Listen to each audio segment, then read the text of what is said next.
batch. Yes! So, last time, sinabi natin, nabilib tayo sa mga taong may prinsipyo at saka, alam mo yung marunong humingi ng dispensa, pasensya pag nagkakamali, at marunong makipaglaban pag alam nilang tama sila. At isa nga ito, si Atom Araulio sa ating pag-uusapan. Kasi nga, kamakailan lamang po, ang broadcast journalist ni si Alfonso Tomas, Atom Araulio, ay nag-file ng 2 million damage suit against former Anti-Insurgency Task Force spokesperson Lorraine Badoy and Jeffrey Zelies. Mga reporters ito mga anchor people din ito diyan sa SMNI, isang network. Ito yung TV network ni Pastor Kibuloy na alam mo yon na talagang matikas din at mga kakaiba ding personalidad pagdating sa larangan ng pagbabalita na talaga namang mga palaban. And may nangyari na itong dalawang ito, sina Ginoong Jeffrey Celis at saka si Miss Lorraine Badoy, ay parang nilink nila. Actually, nilink nila si Atom Araulio sa grupo ng Communist Terrorist Group or CTGs, at ayun na nga, may parang red tag na miyembro umano o supporter umano ng grupong makakaliwa, mga NPA, mga Communist Party of the Philippines, etc. At mga grupo na laging mali ng gobyerno ang nakikita. So, anong umpisa, parang siyempre may freedom of expression, may demokrasya sa Pilipinas, masabihan ng ganon. Nung umpisa, siyempre practitioner din itong si Atom, parang ano lang siya, okay lang, think about isang bagay na kahit sino naman, ang daming mga gano'n na mga pinaparatangan.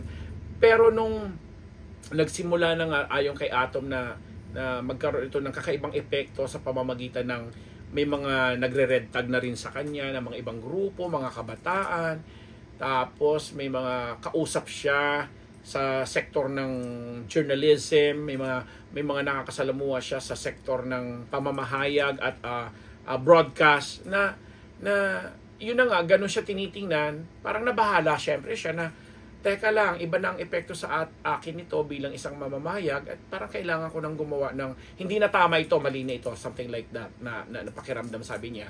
And dahil nakaramdam na siya ng gano'n, sabi niya, kailangan siguro ipaglamag ko rin naman yung aking karapatan at patunayan na hindi ako gano'n katulad ng pinaparatang o binibintang nila sa akin. Kasi hindi nga naman parehas or hindi, sabihin natin, hindi parehas, hindi makatarungan na naaakusahan or pagbibintangan ka or ihihilera ka sa mga ganung pangyayari. Although si Atom naman, nakilala din natin ito bilang isang broadcast journalist na talaga namang kung sa palagay nga niya mayroong mga bagay, usapin sa bansang ito na naaapektuhan ang mayorya, naaapektuhan ang mga karaniwang mamamayan sa pamamagitan ng, alam mo yon, pagbibigay ng mga kaukulang ang tawag dito, pagpapatupad ng mga batas, etc.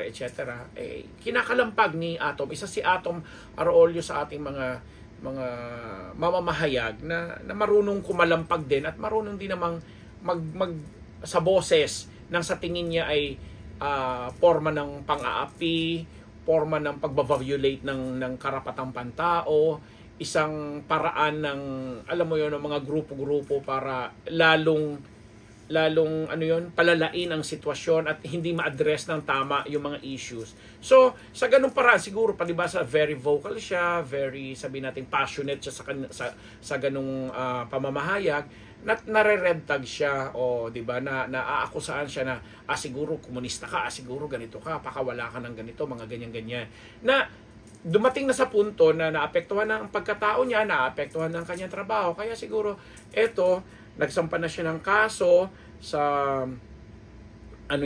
sa isang sala diyan sa Regional Trial Court sa Quezon City, na lalo pat itong dalawang inakusahan niya o sinampahan niya ng 2 million damage suit laban dito kay Lorraine Badoy at Jeffrey Celis. Sa tingin nila may mga mapanlait, defamatory na mga pahayag o mga remarks na ikinulapol kumbaga or ibinato nila dito kay Atom Araulio, di ba? At babasahin ko lang sa isang nakita natin na balita or news release nakita natin dito, at sinasabi nga na Mr. Araulio is a seasoned journalist, television anchor, documentary, yes, isa siyang napakagaling na dokumentarista, documentary filmmaker and co-founder of an independent media organization, has built a credible reputation centered around integrity and truth telling. These baseless and malicious attacks not only tarnished his reputation and professional credibility but also endangered his personal safety and that of his mother. O, kita nyo? Nadami pa pala yung nanay dito ni Atom. Kaya, nagsampa talaga siya ng kaso. And seeking redress, Mr. Araulio claims nominal, moral, and exemplary damages amounting to 2,070,000 pesos, highlighting the fact that the need for legal action arose directly from the need to vindicate his rights and assert the truth against the false narratives presented by the respondents, Badoy and Celis.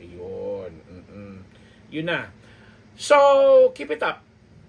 Atom, kung saan man aabot or kung saan man nahantong yung pakikipaglaban mo para sa, alam mo yung hostisya para sa'yo, dahil sabi mo nga, may violation at may nararanasan ka ng, alam mo na, anxiety or kung ano pa man, at naidudulot nito sa yung career at sa yung personalidad, pagkatao, pati na sa nanay mo na nadadamay. Sige lang, dahil naniniwala pa rin naman tayo rito sa legal system or sa justice system natin sa bansang ito na nakikinig at tumitingin base sa mga, alam mo yung pinapakitang ebidensya at lahat.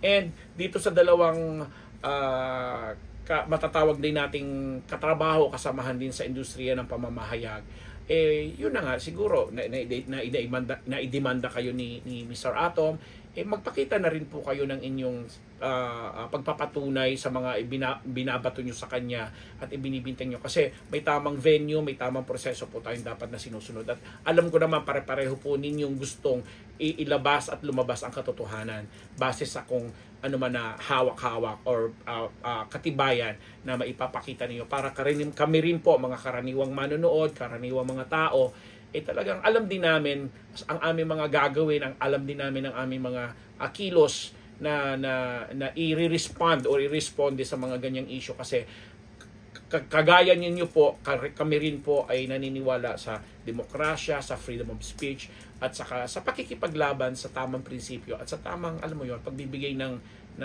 katarungan sa mga taong sa tingin po natin ay nawawalan nito. Ako po ang inyong lingkod, Papa Unbettable Ambet Nabus. Nagpapasalamat po ulit sa inyong lahat dito sa Unbettable Channel.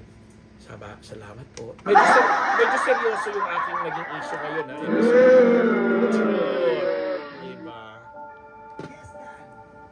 Binaliwala.